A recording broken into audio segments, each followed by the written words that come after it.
Hey, what's happening out there, everybody? I hope you're all fantastic. After many delays and schedule shifts, No Time to Die, the 25th Bond movie is finally here. This is presumably the last Bond film in the Daniel Craig era. It's directed by Cary Fukunaga and promises a thrilling adventure, so let's get into what it delivers, because while I did enjoy it, there were some issues that just prevented it from achieving greatness, in my opinion. This one, of course, continues the Bond saga after the last film. He's left active service in the rear view to spend a quiet life with Madeleine, but he gets a tip from his old friend at the CIA that puts him on the trail of an eerie villain armed with a dangerous new DNA weaponry technology. All of which sounds like your typical Bond stuff. Now, I've always been a Bond guy. I love these movies. Even those that aren't as technically sound still deliver some fun for me. I just love the action, the international intrigue, and everything that this spy world puts together. I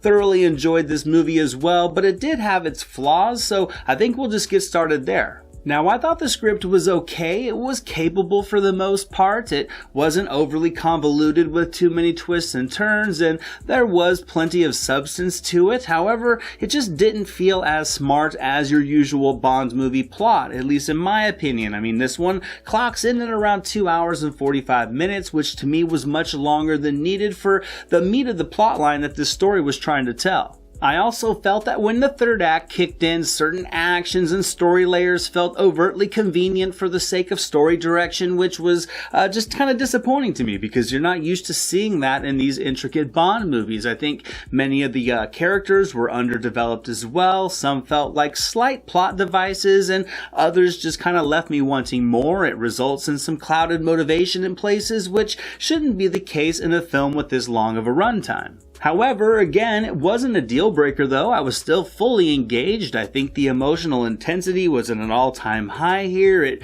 does routinely veer into melodrama, but the dramatic punch of things I think can easily have you swept up into the story, because that's what it did to me. But on the other hand, some moments feel a little bit fatiguing as the story seems to kind of circle around itself with little forward movement and an abundance of dialogue that to me comes off as more long-winded than gripping, but like I said, it does still have plenty of substance to sink your teeth and your brain into. As you would expect, the performances were all great. Daniel Craig was commanding in the lead. I think he brought really all the emotional energy that I think has lacked at times for Craig during his run in this role. Malek was great as well, although I felt his character was lacking in many areas. Lynch and Armas really do have their moments as well. I would have liked more of them, and as you would expect, really all the actors bring the effort needed to fill out their characters nicely.